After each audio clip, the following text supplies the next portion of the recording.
The bullet struck the church bell at precisely midnight, sending a hollow echo across the dusty streets of Redemption Creek.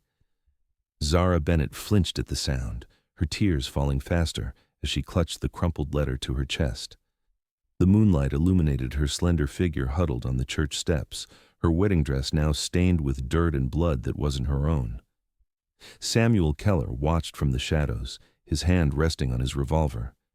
He hadn't meant to find her there, hadn't expected to see a bride weeping at this hour. But Redemption Creek had a way of bringing the unexpected, and in the year 1876, unexpected usually meant trouble. "Madam," he called softly, stepping from the darkness, "you shouldn't be out here alone." Zara's head snapped up, fear replacing sorrow for a moment as she scrambled backward. "Stay away," she warned, her voice hoarse from crying. Sam raised his hand slowly, showing he meant no harm. The silver star pinned to his vest caught the moonlight. "I'm not looking to cause trouble. I'm the town deputy." Her shoulders relaxed slightly, but the wariness remained in her eyes. "It doesn't matter anymore. Nothing matters." "I'd say a bride sitting on church steps at midnight matters plenty," Sam replied, taking another cautious step forward. That's when he noticed the dark stains on her dress. "Are you hurt?" "It's not my blood," she whispered, fresh tears flowing down her pale cheeks. "It's William's. They shot him. Right there at the altar." Her voice broke. "They said they'd come back for me." Sam's jaw tightened. He'd heard whispers of the Callahan gang moving through the territory. 3 brothers with a reputation for brutality and a particular hatred for anyone who crossed them. "William Ackerman?" he asked, connecting the pieces. Zara nodded. "He testified against the Callahans last spring. We thought they'd forgotten?" The sound of horses approaching from the south end of town made Sam's decision for him. In one fluid motion, he crossed to Zara and extended his hand. "We need to go. Now." She hesitated, looking toward the sound, then back at Sam's face. Something in his steady gaze made her decision. She placed her trembling hand in his. Sam pulled her to her feet and immediately swept her into his arms. Her wedding dress was cumbersome, and they needed to move quickly. "I've got you," he assured her as her arms instinctively wrapped around his neck. "Where are we going?" she asked, her breath warm against his neck. "Somewhere safe," Sam promised, carrying her away from the church steps, her tears soaking into his shirt as they disappeared into the night. They moved through the shadows behind the buildings of Redemption Creek's main street. Sam carried Zara with surprising ease, his steps sure despite the darkness. The sound of horses grew louder, voices calling out as the Callahan gang entered the town. "They'll check the church first," Sam whispered, ducking behind the livery stable. "Then the boarding house where you were staying." Zara looked at him in surprise. "How did you know I was staying there?" "Small town," he replied simply. "Not many strangers pass through without notice." He set her down gently beside his own horse, a tall chestnut gelding that nickered softly at their approach. "Can you ride?" "Yes," she answered, gathering the torn fabric of her dress. "But not in this." Sam pulled a knife from his boot and handed it to her.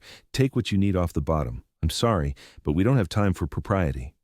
Without hesitation, Zara took the knife and cut away the lower portion of her wedding dress, leaving it at a scandalous height that revealed her ankles and calves. In any other circumstance, she might have been mortified, but tonight, survival trumped modesty. Sam kept his eyes averted, focusing instead on saddling his horse with quick, practiced movements. When he turned back, Zara had transformed her appearance as best she could, using a strip of fabric to tie back her long auburn hair.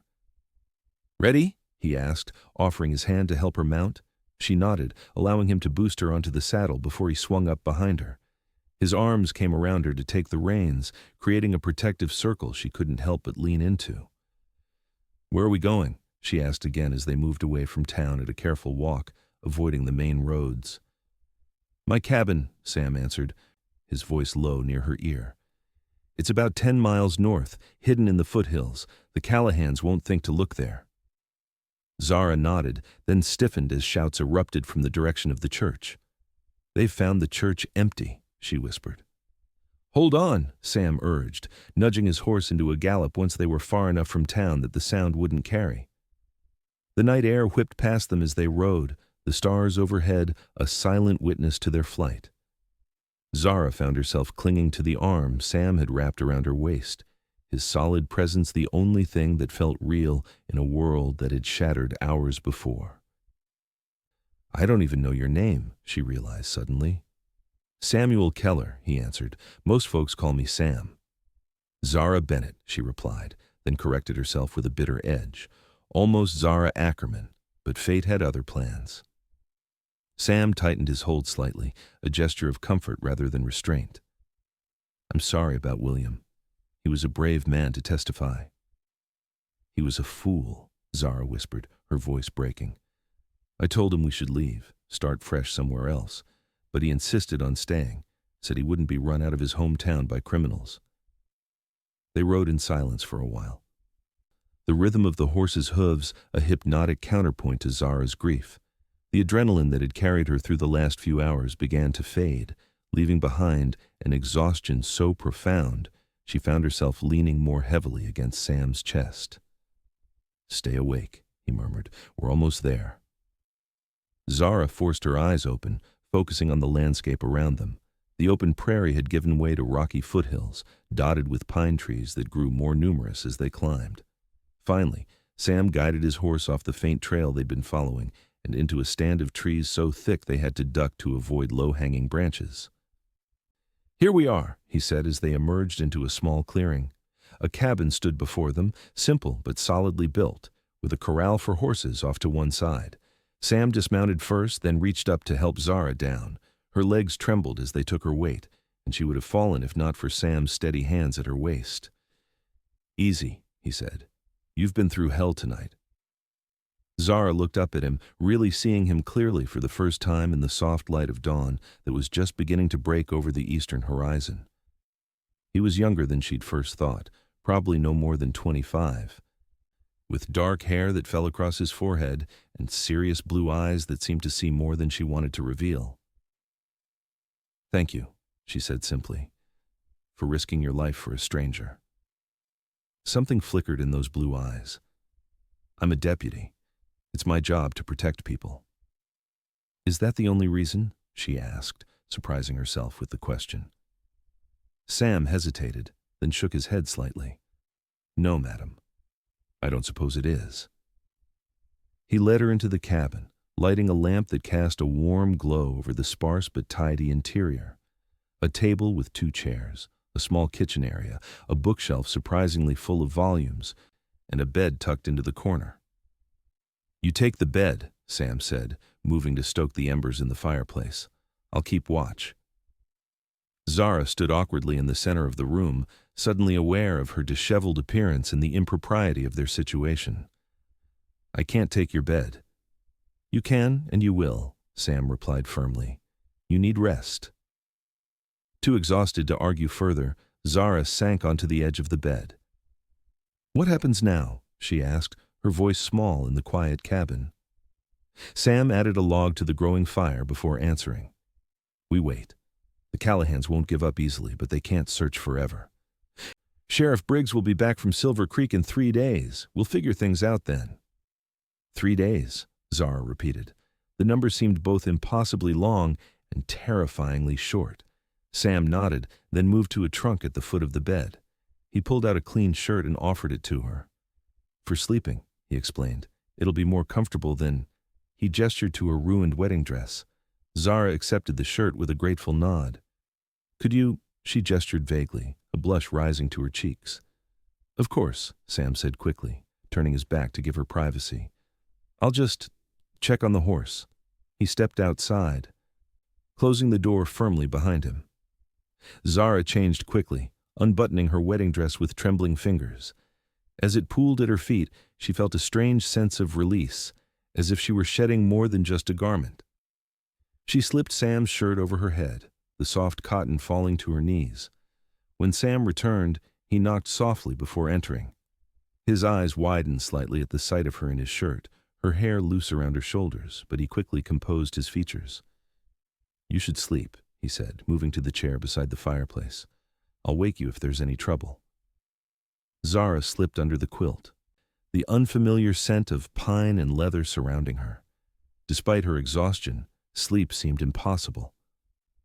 I can't stop seeing it, she whispered. William falling, the blood, everyone screaming. Sam's expression softened. Close your eyes, he said gently. Focus on my voice. To her surprise, he began to tell her a story, a simple tale about a wild Mustang he'd tamed as a boy.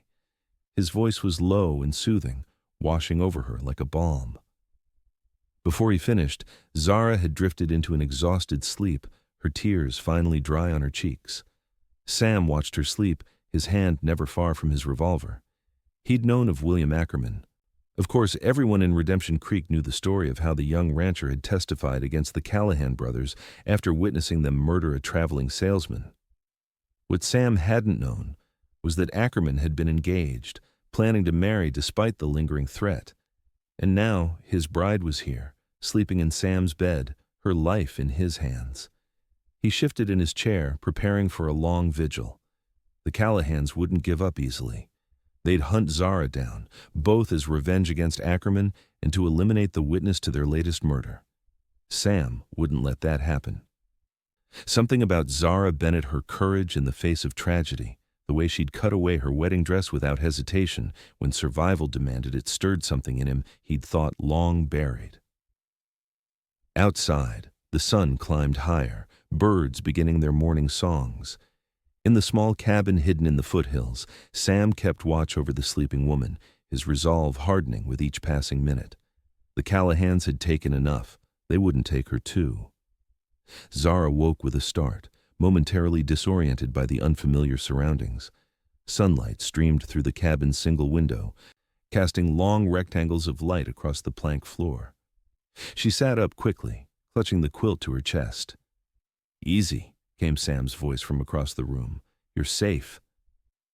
The events of the previous night came rushing back, William's blood spraying across her white dress, the hours spent hiding in the church before finally breaking down on the steps at midnight, the deputy carrying her away just as the Callahans returned to find her. How long did I sleep? She asked, her voice rough from crying and sleep. Most of the day, Sam answered, setting a cup of coffee on the small table beside the bed. It's nearly 4 o'clock. Zara accepted the coffee gratefully, wrapping her hands around the warm mug. Have you slept at all? Sam shook his head. I'll rest later. Needed to make sure we weren't followed. Now that she was more awake, Zara noticed the dark circles under his eyes, the tension in his shoulders. You should sleep, she insisted. I can keep watch for a while. A small smile touched his lips. Do you know how to use a gun, Miss Bennett? Zara, she corrected automatically. And yes, I grew up on a ranch outside of Denver. My father taught all his daughters to shoot. Something like respect flickered in Sam's eyes. Even so, I'd prefer to wait until nightfall. Less chance of anyone spotting the cabin in the dark. Zara nodded, taking a sip of her coffee. It was strong and black, exactly what she needed to clear the fog from her mind. Do you think they're still looking for me? Sam moved to the window, peering out cautiously before answering. The Callahans don't give up easily. They'll search for a few days at least, but they'll have to be careful. Even in a town as small as Redemption Creek, murdering a man at his own wedding creates a stir. They killed William in front of 20 witnesses, Zara said, her voice hollow. They don't seem concerned about consequences. They should be, Sam replied grimly. Judge Harrison is due in town next week for circuit court. With your testimony, the Callahans will hang for sure this time. Zara set down her coffee cup with a sharp click. My testimony? Sam turned to face her fully. You're the key witness, Zara. You saw them murder William. I saw men with bandanas covering their faces shoot my fiancé, she corrected. I never saw their faces clearly. But you heard William name them, Sam pressed, didn't you? Zara closed her eyes, forcing herself to relive the moment. William at the altar beside her, his face lighting up as she walked down the aisle. The doors of the church bursting open, 3 men with guns drawn, William's expression changing to one of recognition and fear. Callahan, he'd gasped, just before the first shot hit him in the chest. Yes, she whispered, opening her eyes. He recognized them. Said the name. Sam nodded, his expression grim but satisfied. That's enough. With the previous testimony and this new murder, they'll hang. If they don't kill me first, Zara said softly. Sam crossed the room to kneel beside the bed, taking her hands in his. I won't let that happen, he promised, his blue eyes intense. You have my word. Something in his voice, in the steady pressure of his calloused hands around hers, made Zara believe him. She nodded slowly, squeezing his hands in return. Now, he said, rising to his feet, you must be hungry. I don't have much, but there's some venison stew left from yesterday. As Sam moved to the fireplace to stoke the flames and heat the stew, Zara became acutely aware of her state of undress. His shirt covered her adequately, but she couldn't continue wearing it indefinitely. I need proper clothes, she said, looking down at her bare legs. Sam glanced over his shoulder, his eyes carefully avoiding anywhere below her neck. I have some spare clothes that might work with adjustments. They'll be too big, but better than... He gestured vaguely at her current attire. Zara felt a blush rise to her cheeks. Thank you. I'll make them work. While Sam prepared their meal, Zara examined the small trunk of clothing he'd indicated. She selected a pair of worn canvas trousers and a faded blue shirt. Using a length of rope as a belt, she managed to make the trousers stay up, rolling the legs several times to avoid tripping. The shirt she tucked in, rolling the sleeves to her elbows. When she emerged from behind the privacy screen Sam had improvised with a blanket, he stared for a moment before quickly averting his eyes. I must look ridiculous, Zara said, attempting a light tone. No, Sam replied, his voice oddly rough. You look... He cleared his throat. The clothes suit you well enough for now. They ate in companionable silence, the stew simple but satisfying. As the sunlight began to fade from the window, Zara noticed Sam's eyes growing heavy, his head nodding slightly before he would jerk awake with renewed vigilance. Samuel, she said firmly, using his full name to capture his attention. You need to sleep. You're no good to either of us exhausted. He started to protest, but Zara cut him off. I grew up with 3 older brothers. I know a stubborn man when I see one. Sleep for a few hours. I promise to wake you at the first sign of trouble. Sam's resistance crumbled in the face of her determination. 4 hours, he conceded. And you wake me for anything, a strange sound, a feeling, anything at all. Zara nodded solemnly. I promise. Sam stretched out on the bearskin rug before the fireplace, his revolver within easy reach. Despite his insistence that he would only doze lightly, exhaustion claimed him almost immediately, his breathing deepening into the steady rhythm of true sleep. Zara settled into the chair by the window, Sam's rifle across her lap. As darkness fell completely, the cabin grew quiet except for the crackling of the fire and Sam's steady breathing. She found herself studying his face in repose, the hard lines of vigilance softened by sleep. He was handsome in a rugged way, with a strong jaw and those startlingly blue eyes now hidden behind closed lids. What kind of man, she wondered, would risk his life for a woman he'd never met? A sense of duty could explain it partially, but there seemed something more to Samuel Keller, a fundamental decency that went beyond his badge. The hours passed slowly. Zara divided her attention between watching the darkness outside and observing Sam's sleeping form. Occasionally, her thoughts drifted to William, bringing fresh waves of grief, but they felt strangely distant now, as if the events at the church had happened to someone else entirely. Just before midnight, a sound outside the cabin brought Zara to full alertness. She rose silently, moving to the window with the rifle ready. For several long minutes she heard nothing more. Then, just as she began to relax, came the unmistakable sound of a twig snapping under a boot. Someone was outside. Zara moved quietly to Sam's side, placing her hand gently over his mouth as she shook him awake. His eyes flew open, instantly alert, and she removed her hand to place a finger to her lips, pointing toward the window. Sam nodded his understanding, rising silently to his feet and retrieving his revolver. He motioned for Zara to move to the corner farthest from the door and windows, then took up position where he could see both potential entry points. The minutes stretched like hours as they waited in tense silence. Another snap of a twig, closer this time. The soft nickering of Sam's horse from the small corral. Then a voice, barely audible through the cabin walls. "Check the cabin, Jeb.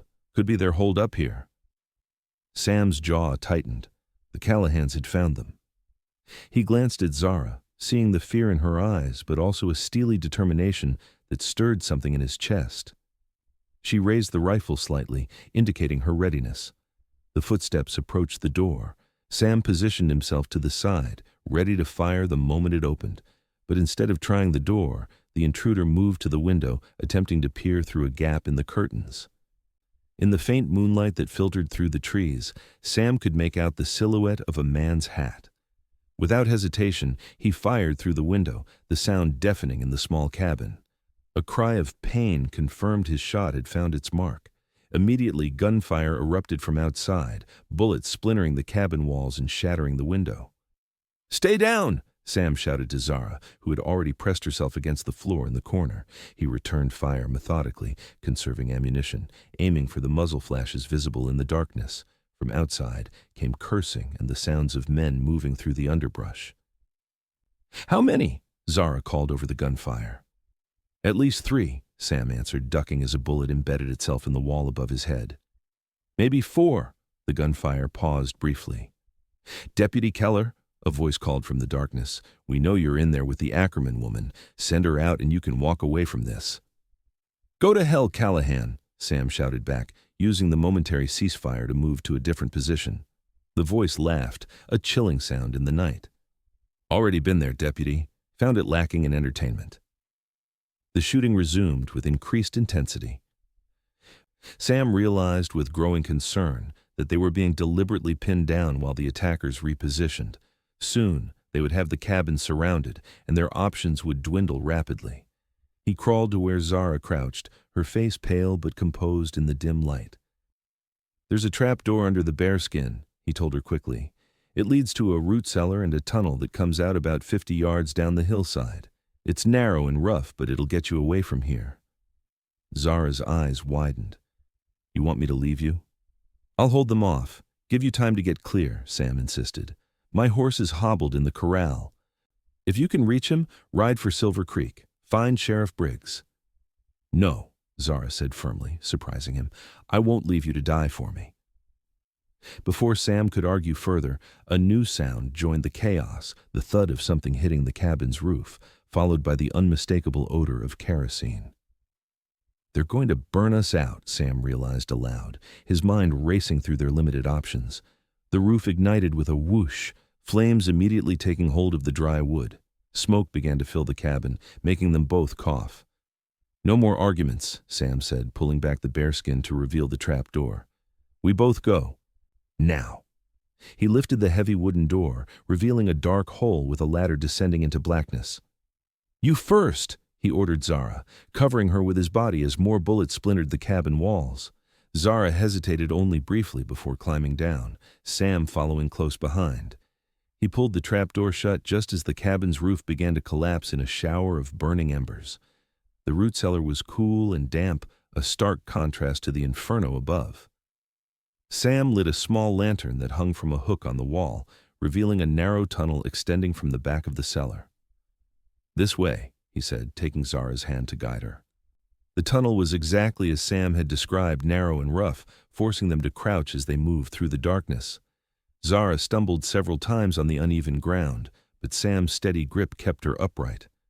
"How did you know they would come?" she asked as they progressed, her voice barely above a whisper. "I didn't know for certain," Sam admitted, "but I've learned to prepare for the worst. Built this tunnel last winter after a run-in with some outlaws made me realize I needed an escape route." After what seemed an eternity of crawling through the cramped passage, they reached the end. Sam extinguished the lantern before pushing aside the camouflage door that concealed the exit. He listened intently before signaling Zara to follow him out. They emerged into the forest 50 yards down the hillside, just as Sam had promised. Above them, the cabin was fully engulfed in flames, illuminating the night sky with an orange glow. The silhouettes of men could be seen moving around the burning structure. They think we're still inside, Zara whispered, horrified. Sam nodded grimly. It won't take them long to realize we escaped. We need to move quickly. They crept through the underbrush, giving the burning cabin a wide berth as they circled toward the corral where Sam's horse was kept. The animal was agitated by the fire, but calmed at Sam's familiar touch. Can you ride bareback? Sam asked as he removed the hobbles from the horse's legs. Zara nodded. If necessary. It's necessary, Sam replied, boosting her onto the horse's back before swinging up behind her. They set off through the forest at a cautious pace, moving away from the cabin fire as quietly as possible. Behind them, they heard shouts of alarm. The Callahans had discovered they weren't in the burning cabin. Hold tight, Sam murmured against Zara's ear, urging the horse into a gallop once they reached clearer ground. They rode hard through the night, the sounds of pursuit gradually fading behind them. Zara found herself pressed against Sam's chest, his arms encircling her as he guided the horse through the darkness with unerring skill.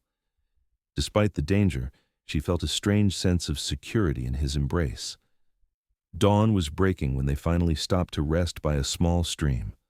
The horse was lathered with sweat, its sides heaving as it drank deeply from the clear water. Do you think we lost them? Zara asked, sinking down onto a fallen log. Sam scanned the horizon, his expression troubled. For now, maybe. But they know we're heading for Silver Creek. They'll try to cut us off. How far is it?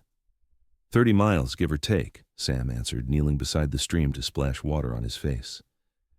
We can't keep pushing the horse at this pace. We'll have to find somewhere to rest during the day, travel again at nightfall. Zara looked at their surroundings, rolling hills with patches of forest and open meadows. Where will we hide? There's not much cover out here. Sam pointed to a ridge about 2 miles distant.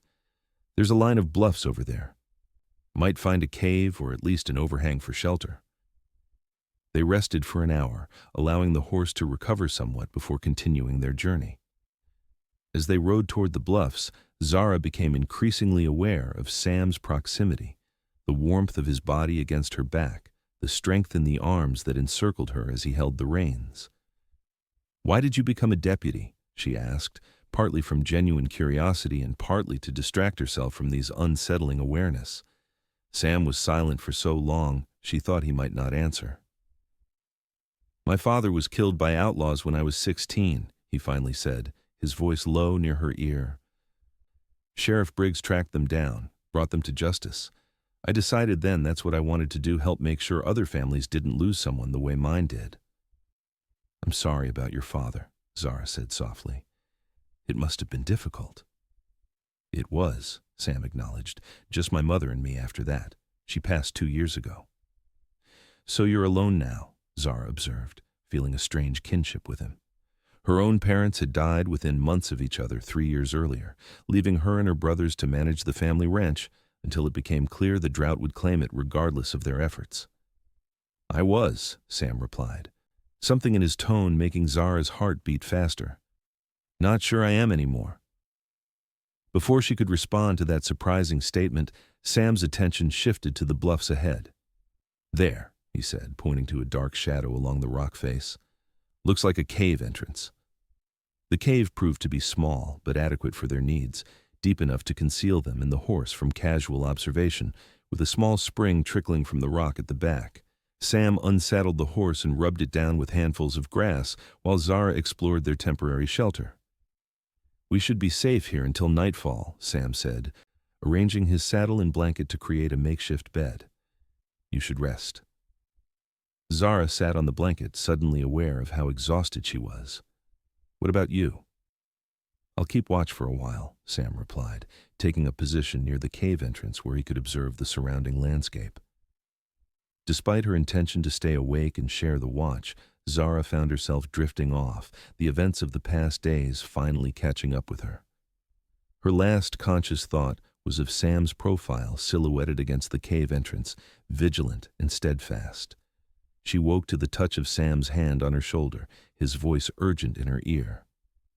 Zara, wake up, we have company. Fully alert instantly, Zara sat up to see Sam crouch beside her, his finger to his lips indicating the need for silence. He gestured toward the cave entrance where late afternoon sunlight cast long shadows. "Riders," he whispered, "3 of them, moving along the base of the bluffs." "The Callahans?" Zara asked, her voice barely audible. Sam nodded grimly. "Looks like it. They're searching methodically, checking every possible hiding place." "What do we do?" Sam considered their options, his expression troubled. "They'll find us eventually if we stay here. The cave isn't that well hidden." "So we run," Zara suggested. "Into open country." "We wouldn't stand a chance," Sam replied, shaking his head. "No, we need to even the odds a bit first." Understanding dawned in Zara's eyes. "An ambush." Sam's gaze met hers, searching for any sign of hesitation. "I can't ask you to be part of this." "You're not asking," Zara said firmly. "I'm offering. What's your plan?" A smile touched Sam's lips briefly, admiration clear in his eyes. "There's a narrow passage about 20 yards from here, the only practical way up to this level of the bluffs.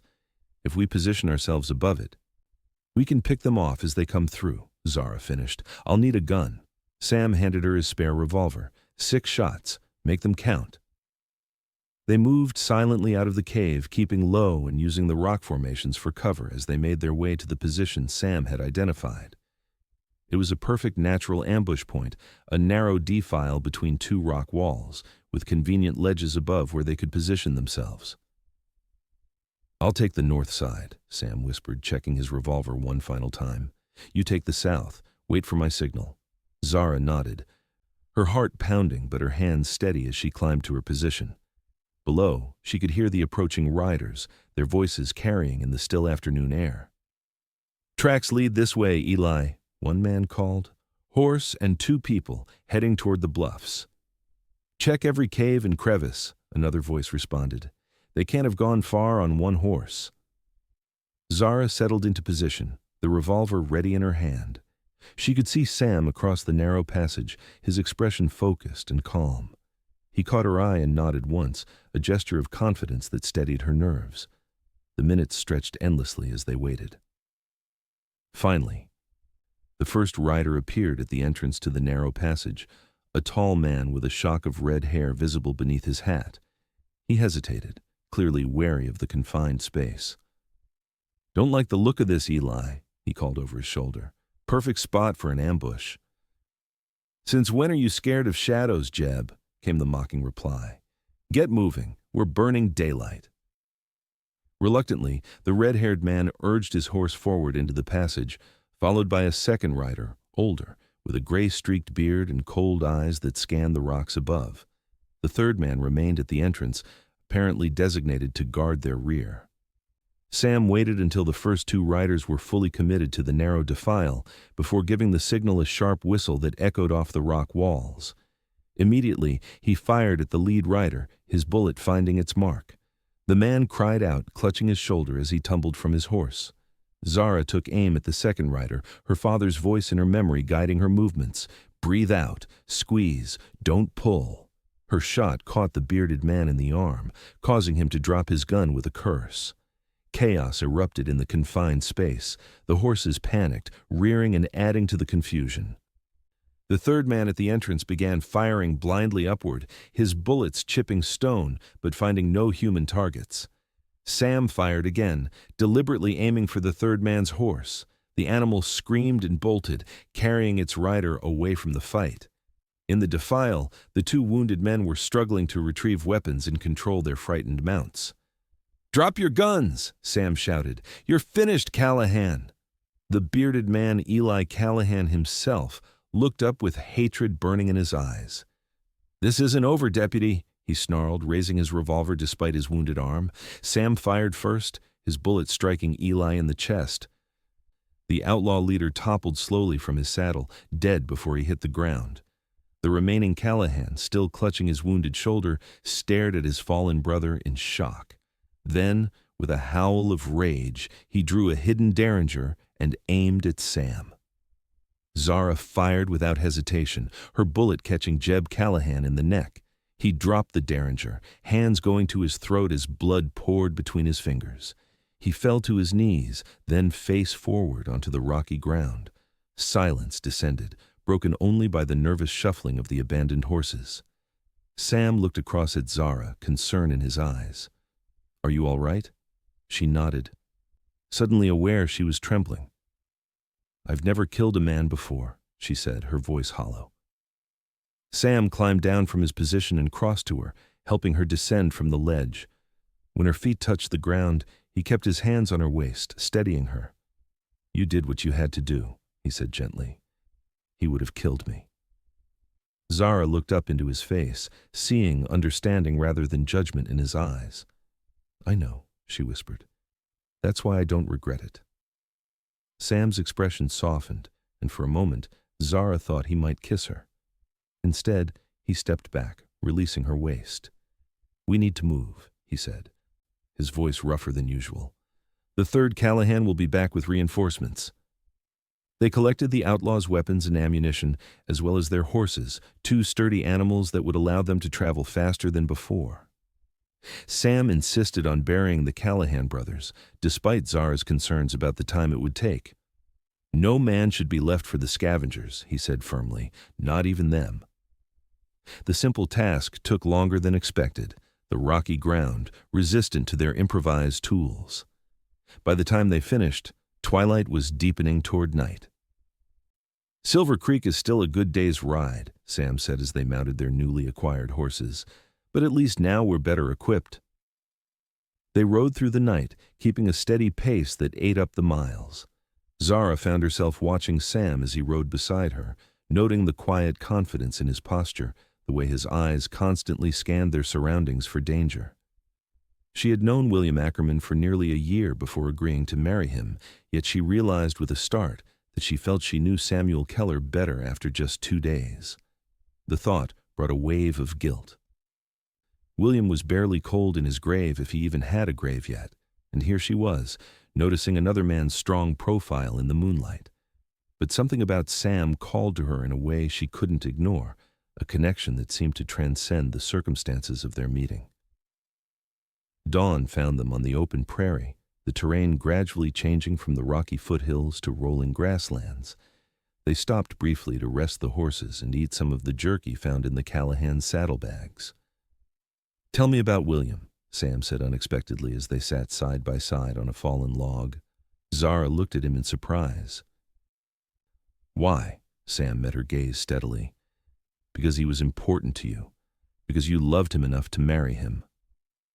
The simple sincerity in his voice touched something deep inside Zara. She found herself talking about William, his gentle humor, his dreams for the small ranch he'd inherited, his principled stand against the Callahans when he witnessed their crime. "He was a good man," she concluded softly, "better than most. He deserved a long life." "Yes, he did," Sam agreed. "And you deserve to have the wedding you planned, not—" He gestured vaguely, encompassing their current situation. Zara was silent for a moment, considering.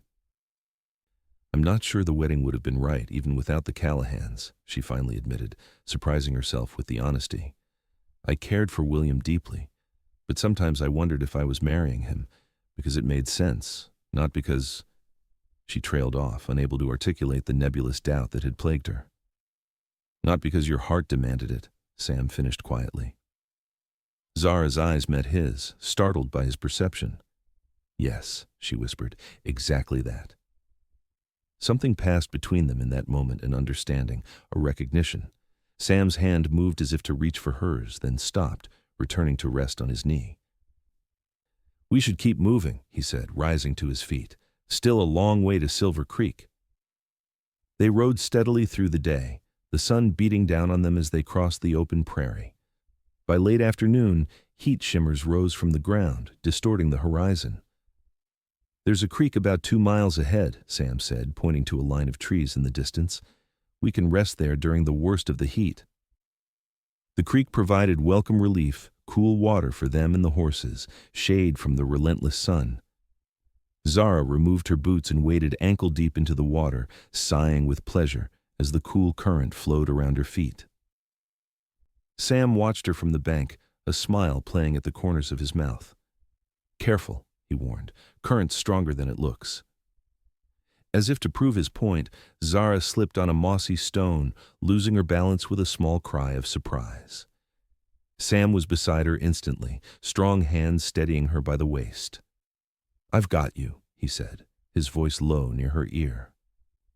Zara turned in his grasp, finding herself mere inches from him, close enough to see the flecks of darker blue in his eyes, to feel his breath warm against her face. "Sam," she whispered, not entirely sure what she was asking for. His gaze dropped to her lips, then back to her eyes, a question in his expression. Slowly, giving her every opportunity to pull away, he lowered his head until his lips brushed hers, the lightest touch, gentle and questioning. Zara's hands moved to his chest, feeling the strong heartbeat beneath her palm. For a suspended moment, guilt and grief warred with the undeniable pull she felt toward this man. Then, making her decision, she leaned into him, returning the kiss with a certainty that surprised them both. Sam's arms tightened around her, drawing her closer as the kiss deepened. His hand cradled the back of her head, fingers tangling in her hair as if he couldn't get enough of her. When they finally broke apart, both breathing heavily, Sam rested his forehead against hers. "I shouldn't have done that," he murmured, though his arms remained firmly around her. "Why not?" Zara asked, her fingers curling into the fabric of his shirt. "Because you're grieving," Sam replied. "Because you were engaged to another man days ago. Because you deserve better than a deputy with nothing to offer but a burned-down cabin and a dangerous life." Zara pulled back slightly to look into his face. "I think I can decide what I deserve," she said firmly. "And what I want." Sam's eyes darkened at her words. "And what do you want, Zara Bennett?" Before she could answer, the distant sound of hoofbeats made them both freeze. Sam released her immediately, reaching for his revolver as he scanned the horizon. "Riders coming," he said tersely. "At least 4, maybe more." Zara followed his gaze, seeing the dust cloud rising from the prairie behind them. "Callahan's men?" "Can't take that chance," Sam decided, already moving toward their horses. "We need to go, now." They mounted quickly, urging their horses across the creek and toward the tree line on the far side. As they reached the shelter of the trees, Sam paused, studying the approaching riders with narrowed eyes. "Wait," he said suddenly, "those aren't Callahan's men." Zara squinted against the sun. The riders were closer now, and she could make out something glinting on the chest of the lead rider. "Is that—" "A badge," Sam confirmed, relief evident in his voice. "It's Sheriff Briggs." They rode out to meet the approaching lawmen, who slowed their horses as they recognized Sam. The sheriff, a weathered man in his 50s with steel-gray hair and a neatly trimmed mustache, raised his hand in greeting. "Deputy Keller, thought we might find you out this way," he called as they drew near.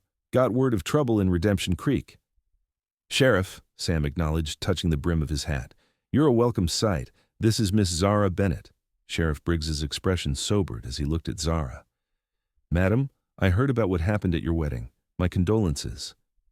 "Thank you, Sheriff," Zara replied quietly. "2 of the Callahan brothers are dead," Sam reported. "Eli and Jeb.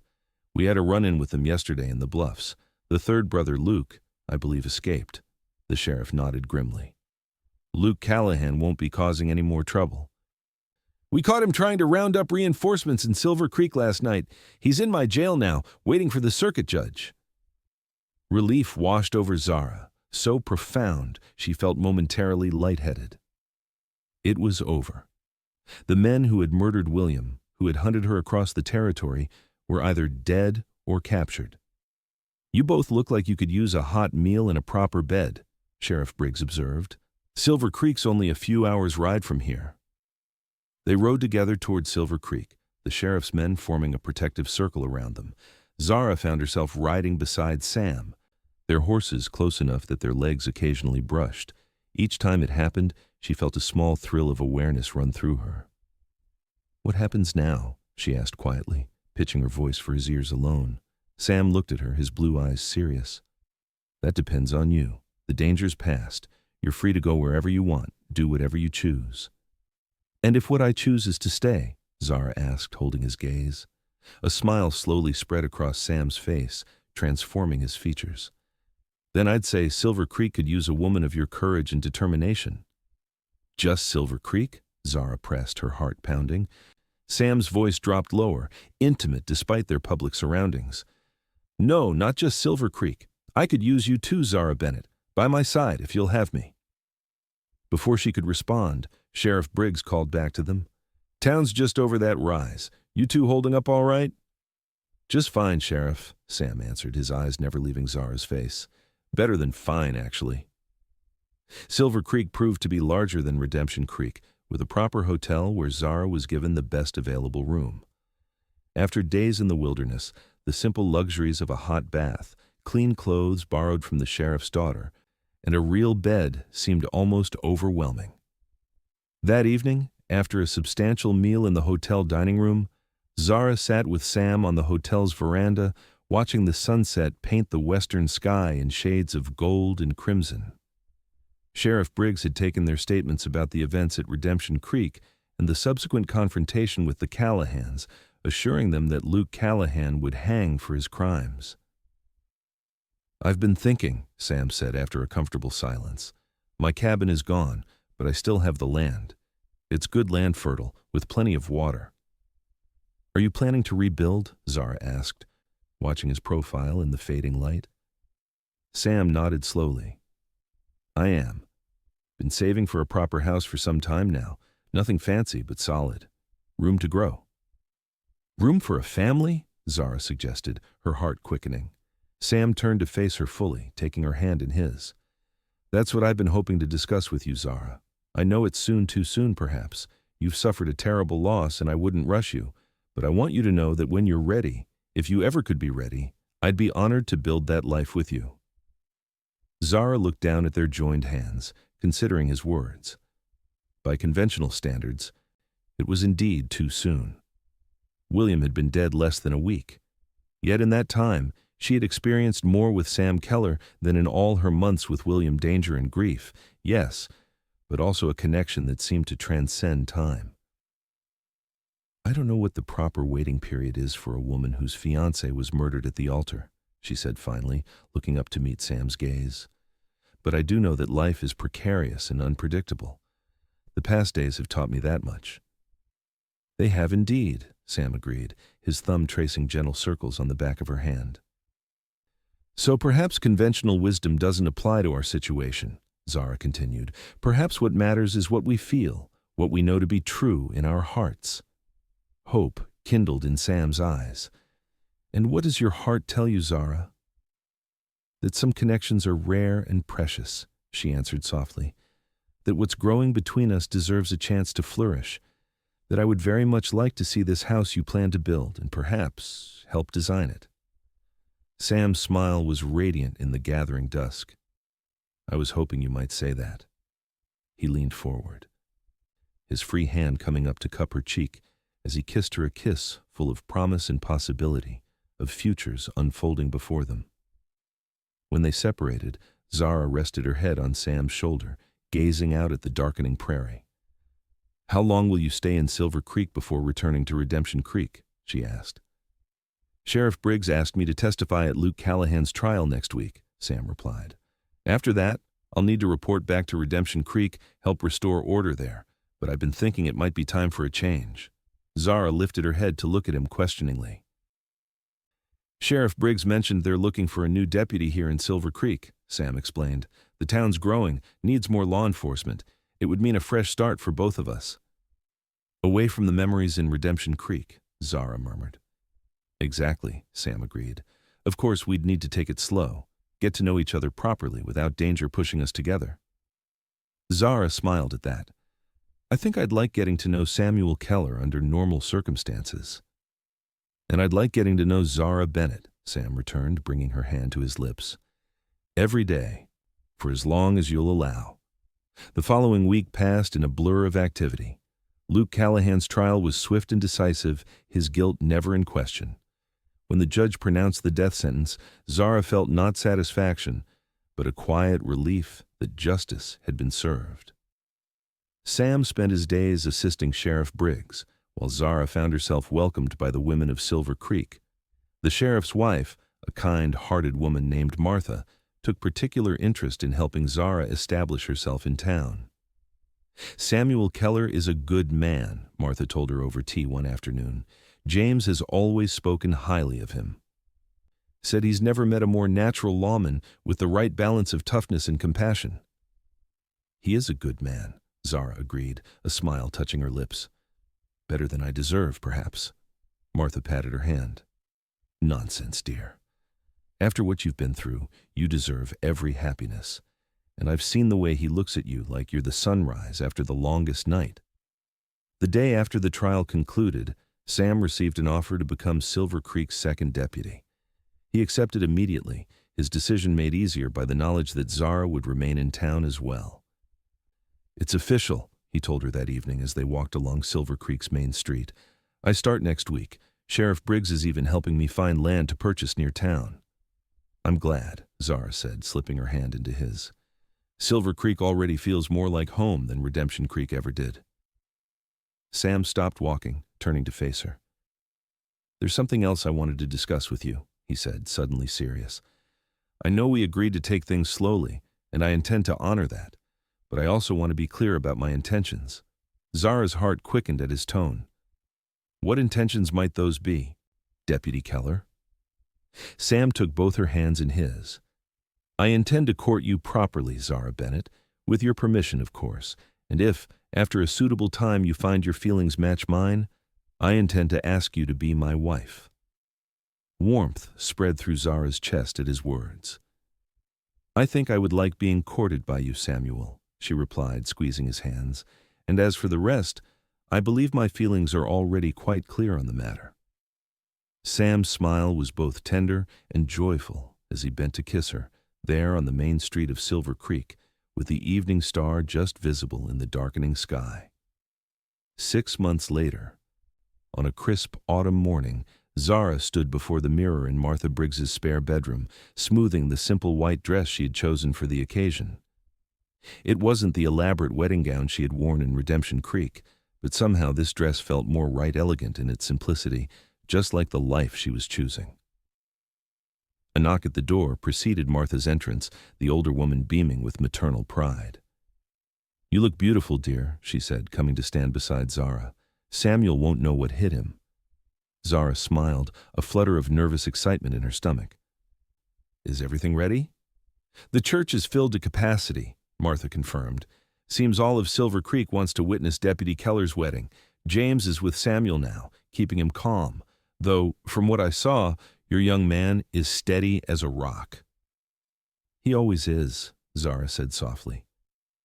In the months since they had come to Silver Creek, Sam had proven himself not only as an excellent deputy, but as a man of unwavering integrity and kindness. The house he had begun building on their land was taking shape, a solid structure with large windows and a wide porch where they could watch the sunset together. "It's time," Martha said, checking the small clock on the dresser. "Are you ready?" Zara took a deep breath, thinking of the journey that had brought her to this moment. The tragedy at Redemption Creek seemed like a lifetime ago now, the grief for William transformed into a gentle remembrance rather than an acute pain. "I'm ready," she said, accepting the small bouquet of wildflowers Martha handed her. Sheriff Briggs was waiting to escort her to the church, having offered to give her away in the absence of her own father. He looked distinguished in his best suit, his badge polished to a high shine for the occasion. "You're a vision, Miss Bennett," he said, offering his arm. "Though not for much longer, I suppose. Soon you'll be Mrs. Keller." "Yes," Zara agreed, taking his arm, "and I couldn't be happier about it." The church bells were ringing as they approached, the cheerful sound so different from the midnight toll that had accompanied her tears 6 months earlier. This time, as she climbed the church steps, it was joy that filled her heart, not sorrow. Inside, the small church was indeed full, the citizens of Silver Creek having embraced both Sam and Zara as their own. As the music began, and Zara started down the aisle on Sheriff Briggs's arm, she had eyes only for the man waiting at the altar. Sam stood tall and straight, his blue eyes finding hers immediately. The love in his gaze was so palpable, it seemed to reach across the space between them, wrapping around her like an embrace. He was handsome in his new suit, his badge conspicuously absent today, not a deputy today, just a man pledging himself to the woman he loved. When Sheriff Briggs placed her hand in Sam's, Zara felt the rightness of it down to her bones. This was where she belonged, her hand in his, their futures intertwined. "You are so beautiful," Sam whispered, his voice husky with emotion. "And you are everything I never knew to hope for," Zara whispered back. The ceremony was simple but heartfelt, their vows spoken clearly for all to hear. When the minister pronounced them husband and wife, Sam's kiss was both tender and passionate, a promise of all that was to come. The celebration afterward spilled from the church hall into the streets of Silver Creek, the entire town seeming to join in the festivities. As twilight fell, Sam led Zara away from the crowds toward the buckboard wagon decorated with ribbons and flowers that would take them to their new home. "Mrs. Keller," he said, helping her onto the seat. "How does it sound?" "Like the beginning of the most wonderful story," Zara replied, moving close to his side as he took up the reins. As they drove toward their new home, the first stars appearing in the darkening sky, Zara thought about the journey that had brought them here. From tears on church steps at midnight to joy under the vast prairie sky, from a cowboy carrying her to safety to a husband carrying her toward their future. It was a story she would never tire of telling. "What are you thinking about?" Sam asked, noticing her contemplative expression. Zara leaned her head against his shoulder, contentment filling her heart. "I was thinking that sometimes the end of one story is just the beginning of a better one." Sam's arm tightened around her waist. "And our story is just beginning." "Yes," Zara agreed, lifting her face for his kiss as their home came into view on the horizon. "The very best part is just beginning." The house Sam had built stood solid against the prairie sky, windows glowing with welcoming light. As he lifted her from the wagon and carried her across the threshold, Zara knew with absolute certainty that she had found her place in the world, not just a home, but a heart to call her own. In the years that followed, Silver Creek continued to grow and prosper, with Deputy Sam Keller eventually succeeding James Briggs as sheriff when the older man retired. Zara established a small school, teaching the children of settlers and townspeople alike with the same determination and compassion that had first drawn Sam to her. Their own family grew as well, first a daughter with Sam's blue eyes and Zara's auburn hair, then twin boys who inherited their father's steady nature and their mother's quick wit. Their home expanded along with their family, always filled with laughter and love. Sometimes, on quiet evenings when the children were asleep, Sam and Zara would sit together on their porch, watching the stars emerge above the prairie. They would talk of the strange twists of fate that had brought them together, how tragedy and danger had forged a bond between them that only strengthened with each passing year. "Do you ever wonder what might have happened if the Callahans hadn't come to Redemption Creek that day?" Zara asked on one such evening, her head resting on Sam's shoulder, as it had countless times before. Sam was silent for a moment, considering. "I believe some souls are meant to find each other," he said finally. "If not then, perhaps some other time, some other way. But I'm grateful every day that I found you, even if the circumstances were dire." "As am I," Zara agreed, turning to kiss him softly. "Every tear that fell on those church steps led me to you, and I wouldn't change a moment of our journey." In the distance, the church bells of Silver Creek tolled the hour, no longer a sound of sorrow, but a reminder of all they had built together. From midnight tears to morning joy, from desperate flight to peaceful home, theirs was a love forged in adversity and tempered by time, growing stronger with each passing day. And as the stars shone down on their home, on the life they had created together, Sam and Zara knew that some loves truly were written in the stars, destined, inevitable, and eternal as the prairie sky above them.